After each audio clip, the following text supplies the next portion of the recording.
अस्सलाम वालेकुम मेरे प्यारे भाइयों, आज मैं जिस टॉपिक पे आपके सामने बात करूंगा वो है तज़किया। तज़किया क्या होता है? नफ्स की ख्वाहिशात को रद्द करना, नफ्स की ख्वाहिशात को कंट्रोल करना। अब ये नफ्स की ख्वाहिशात क्या है? नफ्स की उन ख्वाहिशात के बारे में बात करूंगा जो ख्वाहिशात हमें दीन से दूर ले जाती है। वो ख्वाहिशात जो कि हम रात को 5 बजे तक तो शाम को नेटफ्लिक्स और पबजी पे बिताते हैं, लेकिन जब फजर का वक्त आता है तो हमें नींद पड़ जाती है। वो नफ्स जो हमें सूद लेने पे मजबूर कर लेता है, वो नफ्स जो हमें 10 रुपए के हराम पैसे के लिए ललचाता है, वो नफ्स जो हमें जिना करने पे मजबूर करता है, झूठ बोलने पे मजबूर करता है, गलत काम करने पे मजबूर करता है। यहाँ पे मैं अब आपके सामने सूफियत की टर्म्स नहीं डिफाइन करूंगा कि नफ्से अमारा क्या होता है, नफ्से लवामा क्या होता है, नफ्से मुतमय्यिना क्या होता है, नफ्से मरज़िया क्या होता है। वो सारी चीजें मैं डिस्कस नहीं करूंगा। मैं वो चीजें डिस्कस करने वाला हूं कि क्यों हम इस चीज से दूर हो रहे हैं कि हम सिर्फ अपने बारे में सोच रहे हैं, हम सिर्फ उन नफ्स की ख्वाहिशात को पूरा करने के लिए लगे हुए हैं। हमने दौलत कमानी है ताकि हम दूसरों से बड़े दिखें, वो भी तो एक नफ्स की ख्वाहिशात है। हम सोचते हैं शैतान हमें बहका रहा है, लेकिन ऐसा नहीं होता है। शैतान जब बहका था तो उसको किसने बहकाया था? शैतान खुद भी तो बहका था। अल्लाह ताला की नाफरमानी शैतान ने भी तो की थी, उसको किसने बहकाया था? तो यानी शैतान से भी बड़ा दुश्मन है हमारे पास। हमारे अंदर जो बैठा हुआ है वो नफ्स है हमारा, जो हमें हर गुनाह के लिए मजबूर कर देता है। हजरत उमर फरमाया करते थे कि मुझे इस बात का डर नहीं है कि आगे क्या होगा, लेकिन मुझे एक बात बहुत सताती है कि आगे जो आने वाली उम्मतें होंगी ना, वो नेक काम करने को अपनी बहुत ही मायूबी समझते होंगे, वो नेक काम करने को शर्म समझते होंगे और गुनाह करने को गुनाह पे फख्र करते होंगे। हजरत उमर का कौल है कि एक उम्मत आगे जो उम्मत आने वाली है वो गुनाह पे फख्र करेंगे और नेक काम करने पे शर्माएंगे। और वो दौर हो रहा है। हम आराम से गुनाह कर रहे हैं, हम आराम से रिश्वत ले रहे हैं, हम आराम से झूठ बोल रहे हैं और हमें मजा आ रहा है। कुछ तो लोग मैंने देखे यहाँ पे एक दूसरे से बोलते हैं, यार मैंने उसको ऐसा झूठ बोला कि वो तो बेवकूफ बन गया। देखो, खुश हो रहे हैं कि मैंने उसको ऐसा झूठ बोला तो वो बेवकूफ बन गया। बेशक भाई, मैंने उसको ऐसा टांका मारा, 100 रुपए की चीज मैंने 150 में दे दी, और फखरिया कह रहे होते। और फिर नमाज की बारी आए, नेक काम करने की बारी आए, नहीं कल करेंगे। नमाज की बारी आए तो सुबह नहीं पढ़ी थे तो आज दिन को भी नहीं पढ़ेंगे। यानी सुबह की जो गुनाह छोड़े हुए हैं, सुबह को जो आपने फजर छोड़ी हुई है, 80,000 साल अपने जहन्नम में फिक्स कर दिए हैं, अगली नमाजों को भी सोच रहे हो कि 8 पंजे 40, 4 लाख साल हमारे जहन्नम के लिए ऐड हो जाए। तो भाइयों, हमें इसके बारे में सोचना है कि हम मुसलमान तो हैं, लेकिन क्या हमारा ये ईमान सच में है कि हमने कल मर के आखिरत में अल्लाह ताला को मुंह दिखाना है? अगर ये रियलाइज एक बंदे को भी हो जाए ना, तो उसका ईमान जो है वो बढ़ जाएगा, उसके ईमान में बरकत आएगी। हमारे लिए एक महज एक ही चीज है जो रियलाइज करनी है। It is a matter of realisation. We have to realise that we have to show our face to the God, to the Allah, to the Almighty. हमें अल्लाह ताला ने कल सवाल करना है, तुम क्या करके आए हो? अल्लाह ताला फरमाते हैं कि अगर तुम दुनिया में मेरी मर्जी की जिंदगी गुजारोगे तो आखिरत में तुम्हें मैं सारी पावर्स अपनी दे दूंगा। इसी तरह से तो बहुत जगहों पे आता है कि जन्नत में आप जिस भी चीज की ख्वाहिश करोगे वो सामने पहुंच जाएगी। ऐसा क्यों होता है भाई?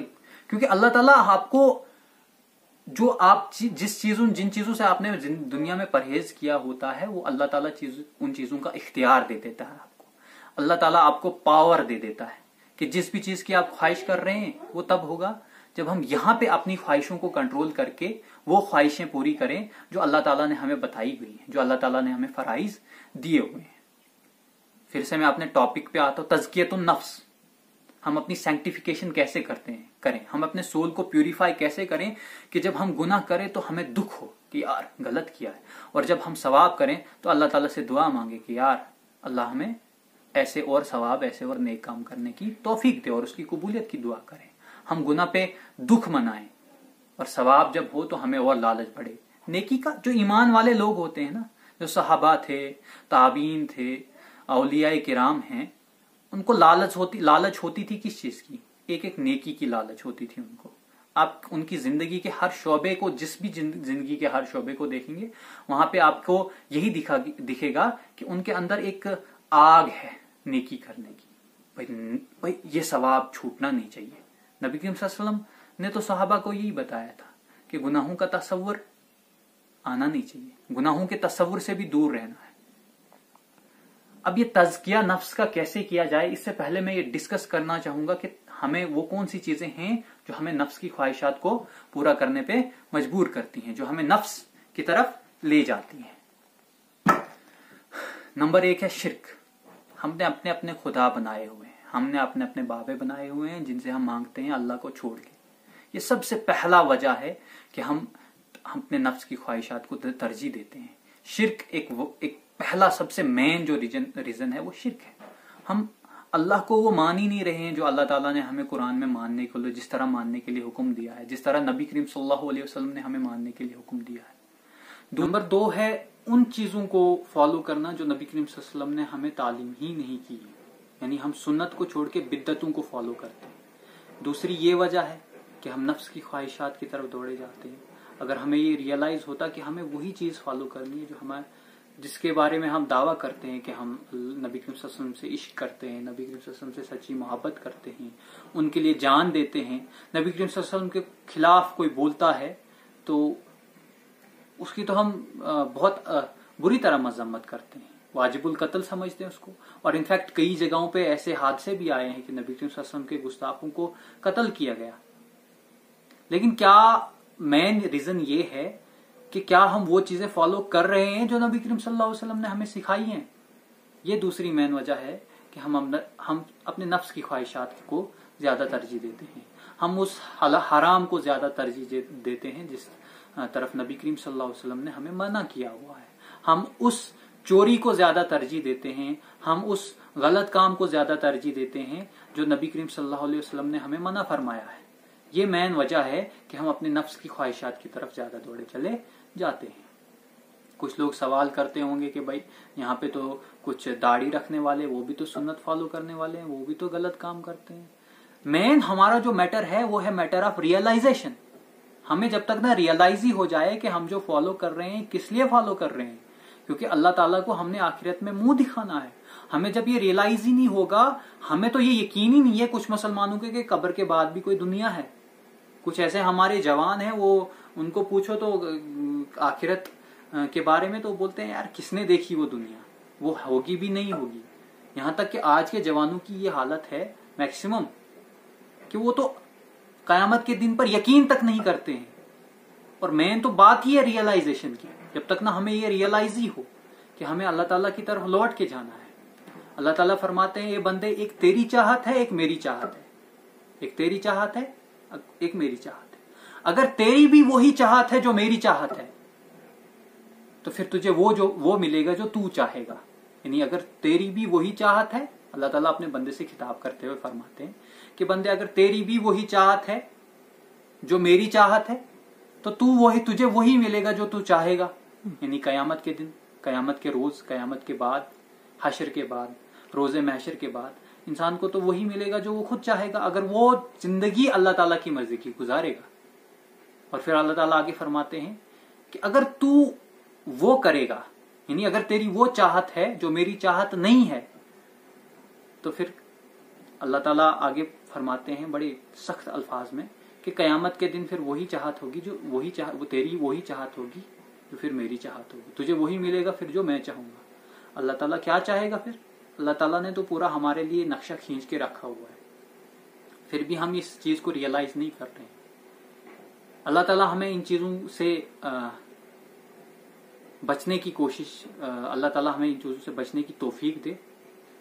हमें क्या करना चाहिए कि हम अपने नफ्स की ख्वाहिशात को रोक सकें? सबसे पहले तो हमें कुरान पढ़ना चाहिए। सबसे पहले तो हमें कुरान को समझने की जरूरत है। सबसे पहले तो जो मैसेज अल्लाह ताला ने हमें भेजा है नबी करीम सल्लल्लाहु अलैहि वसल्लम के थ्रू, उसको हमने समझना है। दूसरा फिर फराइजों को पूरा करना है, अल्लाह ताला के जिक्र करना है, अल्लाह ताला को अपने रोजमर्रा की जिंदगी का हिस्सा बनाना है, अल्लाह ताला की मर्जी को हमने अपने रोजमर्रा के कामों का हिस्सा बनाना है। और फिर क्या? फिर जब हम अल्लाह ताला का जिक्र करेंगे तो अल्लाह ताला के करीब हो जाएंगे। और जब हम कुरान पढ़ेंगे, कुरान को समझेंगे, तो हमें ये रियलाइज हो जाएगा कि अल्लाह ताला हमसे चाहता क्या है। اللہ تعالیٰ نے ہمیں میسیج کیا بھیجا ہے نبی کریم صلی اللہ علیہ وسلم کے ذریعے, نبی کریم صلی اللہ علیہ وسلم کی تعلیمات کیا ہیں جو انہوں نے ہمیں سکھائی ہے. جب یہ چیز ہوگی نا تو تب اللہ تعالیٰ ہمیں اپنے قریب لانے کی کوشش کرے گا. اور پھر ہم نے کیا کرنا ہے, دعا کرنی ہے, ہدایت کے لیے دعا کرنی ہے, اللہ تعالیٰ سے ہدایت کی دعا مانگنی ہے کہ اللہ ہمیں غلط کام کرنے سے بچا. اور وہ دعائیں تبھی قبول ہوں گی جب ہم اللہ تعالیٰ کے قریب جا چکے ہوں گے. ٹھیک ہے, آپ کی بھی آپ اسی کی سنو گے نا جو آپ کے قریب ہوگا, آپ اسی کی سنو گے نا جو آپ سے محبت کرتا ہوگا. کہ آپ اپنے دشمن کی مانو گے؟ نہیں, یہ تو فطرت انسانی ہے. لیکن اللہ تعالیٰ بھی تو اپنے بندے سے امید رکھتا ہے کہ یہ میری طرف جھکے. اللہ تعالیٰ کی طرف ہم جھکیں گے, اللہ تعالیٰ کی طرف ہم ایک قدم بڑھائیں گے, اللہ تعالیٰ ہماری طرف آئے گا, اللہ تعالیٰ ہمیں قبول کرے گا. اور پھر دعاؤں سے اثر بہت زیادہ ہوتا ہے. اور پھر ہم نے کیا کرنا ہے, ہم نے گیور بننا ہے. ٹھیک ہے, ہم نے ایک دوسرے کے دکھ درد کو سمجھنا ہے, ہم نے ایک دوسرے کی اچھائی برائی کو پہچاننا ہے, ہم نے ایک دوسرے کو اچھے کام کے لیے دعوت دینی ہے, اور ہم نے فرائض کو پورا کرنا ہے. ہم نے حقوق اللہ بھی پورے کرنے ہیں, حقوق العباد بھی پورے کرنے ہیں. تب جا کے ہم گناہوں سے بچ سکیں گے, تب جا کے ہم وہ چیز کر سکیں گے جو اللہ تعالیٰ نے ہمیں قرآن میں فرمائی ہے. ہم تو کہتے ہیں ایاک نعبد و ایاک نستعین, اے اللہ ہم تیری ہی عبادت کرتے ہیں اور تجھی سے دعا مانگتے ہیں. کیا ہم عبادت کرتے ہیں؟ سوال ہے. کیا ہم دعا مانگتے ہیں؟ ہم دعا کیا مانگتے ہیں؟ یا اللہ میرا ٹینر پھنسا ہوا ہے, اس کو پاس کروا دے. یا اللہ میرا فلانی جگہ پیسہ پھنسا ہوا ہے, اس کو پاس کروا دے. اور اسی طرح کی دعائیں ہم مانگتے ہیں. ہم نے اپنی اصلاح کے لیے کبھی دعا نہیں مانگی. ایک بار مانگ کے تو دیکھو. اللہ تعالیٰ دینے والا ہے, اللہ تعالیٰ ہر چیز دے گا. اللہ تعالیٰ سے جو مانگو گے دے گا, لیکن صحیح چیز مانگنی ہے. اللہ تعالیٰ سے ہدایت مانگنی ہے. اللہ تعالیٰ سے ہر ایک چیز جو بھی مانگنی ہے اس کے ساتھ اللہ تعالیٰ کی رضامندی بھی مانگنی ہے. کہ اللہ تیری رضامندی سے یہ میں چیز مانگ رہا ہوں, اور مجھے یہ تیری رضامندی چاہیے یہ کام کرنے کے لیے, مجھے تیری رضامندی چاہیے باہر جانے کے لیے. یا اللہ تو مجھ سے راضی ہو کے میں یہ قدم اٹھا رہا ہوں, یا اللہ تو مجھ سے راضی ہو کے یہ میں بول رہا ہوں, یا اللہ تو مجھ سے راضی ہو کے میں یہ کام کر رہا ہوں. نبی کریم صلی اللہ علیہ وسلم کو بھی تو منہ دکھانا ہے نا. ہم عاشق رسول بنتے ہیں نا. تب جب قیامت کے دن نبی کریم صلی اللہ علیہ وسلم ہمارے سامنے ہوں گے, کون سا منہ دکھاؤ گے؟ کون سا منہ دکھاؤ گے؟ وہ منہ دکھاؤ گے جس منہ سے ہم نے بدعتوں کو پروموٹ کیا ہے, جس منہ سے جس کام سے ہم نے بدعتوں کو بڑھاوا دیا ہے, وہ منہ دکھائیں گے ہم؟ نہیں. ہمارا چہرہ نبی کریم صلی اللہ علیہ وسلم خود پہچانے کہ یار یہ میرا امتی ہے, اس نے میری سنتوں کو فالو کیا ہے, اس نے میرے احکامات کو فالو کیا ہے, اس نے مجھ سے سچی محبت کی ہے. اس بارے میں دوسرے لیکچرز میں محبت اور بھی بہت سارے جو ٹاپکس ہیں ان کو میں کور کروں گا. آج میں اسی بات پہ کنکلیوڈ کرتا ہوں کہ دعا کیا کرو اس سے پہلے کہ ہمارے لیے لوگ دعا کرنا شروع کر لیں مغفرت کی. نماز پڑھا کرو اس سے پہلے کہ ہماری نماز پڑھی جائے, نماز جنازہ. میں نے جو کہا یہ ساری باتیں ہمارے دلوں میں اللہ تعالیٰ راسخ فرمائے. اور اگر میں نے کوئی ایسی بات کہہ دی ہو جو غلط ہو معنی کے لحاظ سے یا مفہوم کے لحاظ سے, تو اللہ تعالیٰ سے میں معافی چاہتا ہوں. اور مجھے امید ہے کہ جس تک بھی یہ ویڈیو پہنچے سب اس کو اپنے دل میں اتاریں, اور میری صحیح بات پہ میرے لیے بھی دعا کریں اور اپنے لیے بھی دعا کریں. دعا بہت ضروری چیز ہے.